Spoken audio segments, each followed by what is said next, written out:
Hello, hello, bonjour bien-aimés, amis téléspectateurs, bonjour. Nous sommes heureux de vous retrouver dans ce nouveau numéro de Partage ton témoignage. Et aujourd'hui, à l'autre bout du fauteuil se trouve notre sœur Graciela. C'est à elle de nous partager son témoignage du jour, intitulé « Jésus-Christ m'a libéré de la captivité ». Avant toute chose, si vous venez de découvrir notre chaîne, n'oubliez pas de vous abonner, d'activer les cloches de notification pour suivre les suites de nos émissions. Ou sinon, n'oubliez pas de partager autour de vous, à vos amis et à vos proches, car Jésus vous fait du bien. Alors, bonjour Graciela, comment tu vas? Je vais bien, merci Adèle, et toi? Je vais très bien, et c'est ton tour aujourd'hui. Ah oui. J'ai hâte que nos spectateurs puissent connaître ton histoire, puissent connaître ton témoignage. Et donc, veux-tu nous raconter un peu comment le Seigneur t'a délivré de la captivité? Merci beaucoup. Je voudrais, avant de commencer, vraiment rendre grâce à Dieu pour cette plateforme, pour voilà, qui nous donne l'occasion de pouvoir raconter notre histoire, parce que je pense que c'est important pour un chrétien, quand tu as la visitation de Jésus-Christ, de ne pas le garder pour soi, mais de le partager avec d'autres personnes pour qu'il soit également béni. Et je crois que quelqu'un se retrouvera dans ce témoignage. Et ce que le Seigneur a fait au travers de ma vie, il peut aussi le faire au travers de la vie de plusieurs d'autres personnes. Amen. Alors, pour revenir à mon témoignage, dès mon jeune âge, j'ai commencé par faire des rêves bizarres qui perturbaient vraiment mes nuits, sauf que j'osais pas en parler ni à mes parents, ni à qui que ce soit. Et du coup, en plus, tout naïvement, en fait, je ne comprenais rien. Voilà. Mais plus je grandissais, plus ça s'intensifiait. Mais au-delà de ça également, quand j'étais adolescente, comme les jeunes de mon âge, voilà, j'ai commencé par avoir des fréquentations, enfin, le style jeune que nous connaissons, le classique et tout. Alors que je suis issue d'une famille chrétienne, mais je n'avais pas encore fait la rencontre personnelle avec le Seigneur. Enfin, je savais même pas qu'il fallait faire une rencontre avec le Seigneur. Et avec du recul aujourd'hui, je comprends qu'il ne s'agit pas tout simplement d'être né dans une famille chrétienne. Et donc, tout naturellement, voilà, je faisais tout ce que les jeunes de mon âge faisaient. Mais sauf que à un moment donné, il y a un vide qui s'est installé dans mon cœur que je ne comprenais pas. Et rien n'arrivait à le combler. L'église que je fréquentais ne me convenait plus, mon environnement, mes amis, mes fréquentations, malgré tout ce que je faisais, ce vide y était toujours. Et entre-temps, j'ai changé d'environnement social et donc là où j'étais arrivée, j'ai été orientée vers une église, et la première fois que j'ai mis pied dans cette église, en fait, qui est différente de celle que je fréquentais, j'ai ressenti vraiment une forte présence de Dieu qui m'a envahi, qui m'a embrasé. Et ce vide, au fait, que je ressentais ce jour-là, c'était comme si c'était noyé dans la présence de Dieu. C'est instantané. Voilà, exactement. Et du coup, j'étais tellement contente et j'avais compris au fait que, au fait, finalement, ce vide, c'était de Dieu j'avais besoin. Et j'ai donné, du coup, ma vie à Jésus-Christ ce jour-là. J'étais contente. Et je bénis le Seigneur, sauf que je ne comprenais pas grand-chose. Je ne savais pas comment est-ce qu'il faut marcher en tant que chrétien, les choses qu'il faut faire, les choses qu'il faut pas faire. Je ne savais rien de tout ça. Et n'oublie pas, je parlais des rêves que j'avais qui s'intensifiaient. Voilà, même après la joie, même après la joie, exactement, même après la joie, les rêves n'ont pas cessé, au contraire, ça s'est intensifié, et mes nuits perturbées, je n'arrivais pas à dormir, mais Dieu faisant les choses m'avait connecté à une sœur à moi qui m'a beaucoup soutenue, qui m'a accompagnée, qui a prié avec moi, et même qui venait dormir avec moi. Parce que je n'arrivais même plus à dormir. Voilà. Et donc ça a continué comme ça jusqu'à ce que, avec la sœur, par la grâce de Dieu, le Seigneur me fasse grâce et il m'a délivré totalement. Il m'a délivré. Déjà, moi, j'ai deux questions pour toi. Entre le temps où tu ressentais l'oppression et le temps où tu as été délivré, il s'est passé combien de temps? Et aussi, comment s'est passé ce processus de délivrance? Alors, ce processus de délivrance s'est passé en plusieurs étapes. Parce qu'on avait prié pour moi plusieurs fois. C'était bon, j'ai reçu le Saint-Esprit. Mais quelques instants ou voilà, quelques jours après, l'oppression revenait. Ça s'est intensifié. En plus, il y avait une grande peur que j'avais oublié de signaler au fait, qui m'envahissait, qui faisait aussi que je n'arrivais pas à dormir. Je pense que c'était normal avec tous les mauvais rêves et tout que je subissais. Donc, il y avait une grande peur qui m'envahissait. Jour comme nuit, j'avais constamment peur. Ma délivrance, j'ai eu ma délivrance une première fois, une deuxième fois.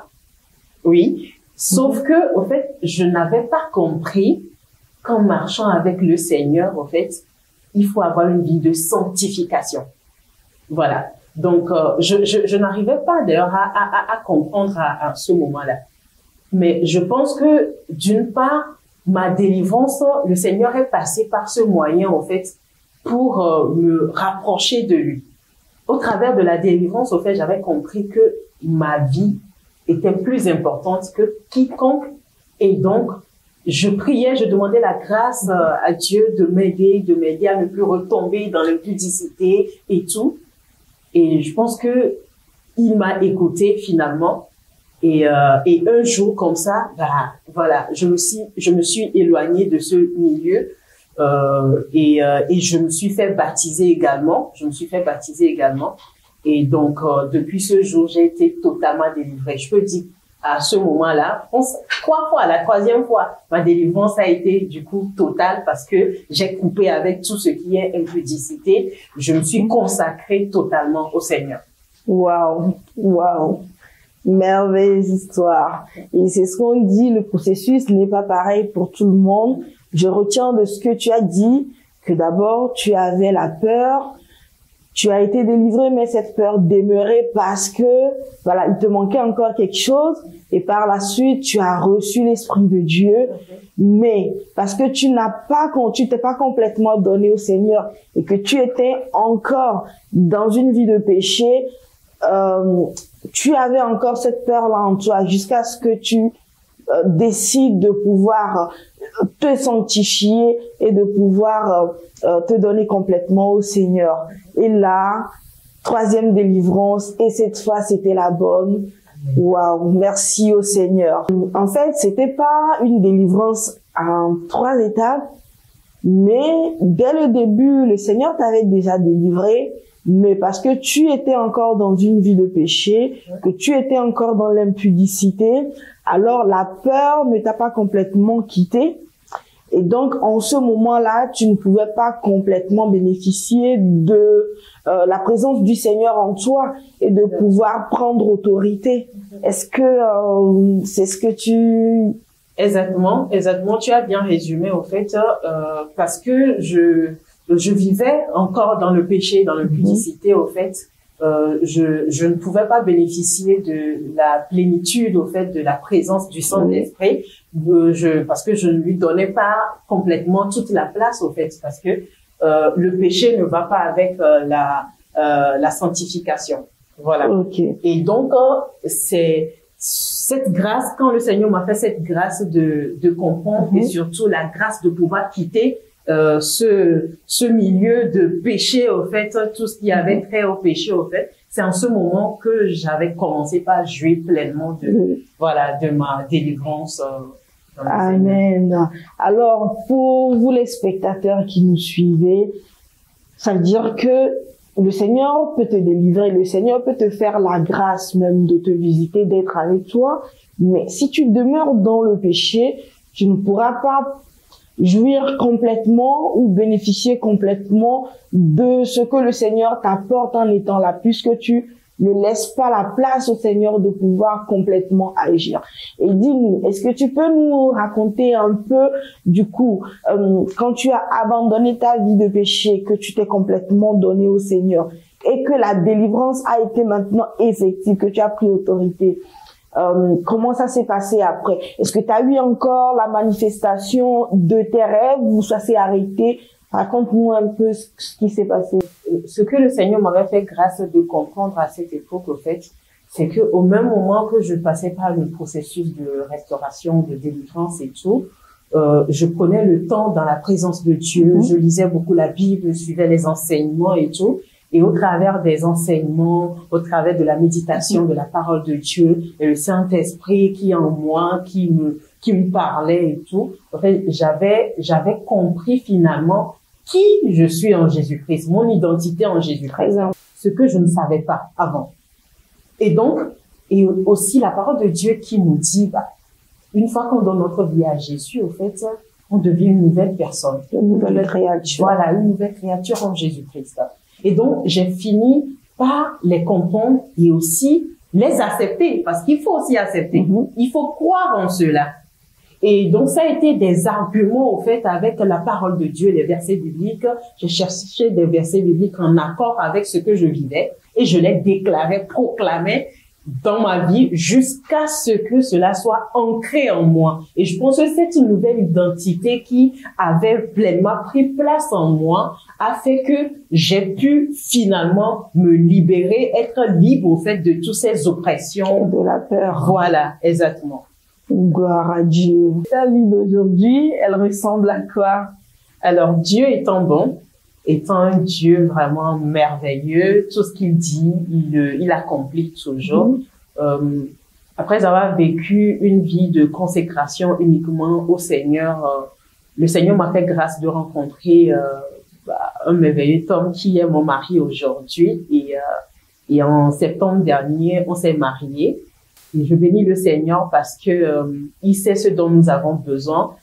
Que le Seigneur est merveilleux. Je rends grâce pour ta vie, pour la vie de ton mari. Nous arrivons bientôt à la fin de ce témoignage. Est-ce que tu veux prier pour nos sœurs ou pour nos spectateurs qui peut-être vivent la même situation que toi dans le passé, afin que le Seigneur leur fasse grâce? Amen. Merci beaucoup. Je voudrais dire à quelqu'un qui a suivi mon témoignage et peut-être qui passe par la même situation, des oppressions, des nuits terribles, où tu n'arrives même plus à dormir, ou voilà. Peu importe ce par quoi tu passes, attends-toi toujours au Seigneur. Sache que Dieu agit, Jésus délivre encore aujourd'hui. Et donc je vais prier pour vous, dans le nom puissant de Jésus-Christ. Excellent Père de grâce, Dieu d'amour, le Dieu de ma vie, le Dieu que j'ai rencontré et qui a pris soin de moi, qui continue à prendre soin de moi, le Dieu qui s'est révélé à moi comme le Dieu d'amour, le Dieu de délivrance. Père, je remets tes enfants ici, je remets quelqu'un qui nous suit ici entre tes mains, Papa. Toi qui m'as délivré, Père, je prie, Seigneur, que tu visites quelqu'un dans sa situation, quelqu'un qui est oppressé, quelqu'un qui n'arrive plus à dormir. Dans le nom puissant de Jésus-Christ, je proclame ta délivrance, je proclame ta restauration au nom puissant de Jésus-Christ. Et je déclare maintenant que la lumière de Jésus-Christ te couvre et que les combats que tu vivais avant, tu ne lèveras plus au nom puissant de Jésus-Christ. Père, je te rends grâce pour des vies qui sont délivrées maintenant au nom puissant de Jésus-Christ. Amen. Amen, amen, amen.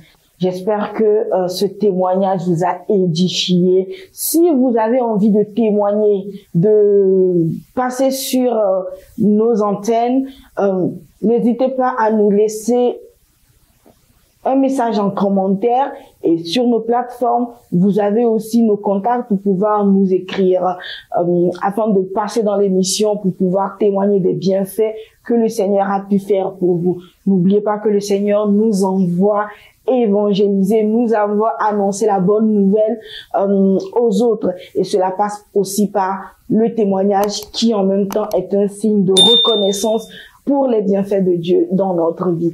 D'ici là, portez-vous bien, que Dieu vous bénisse. Bye bye. Bye.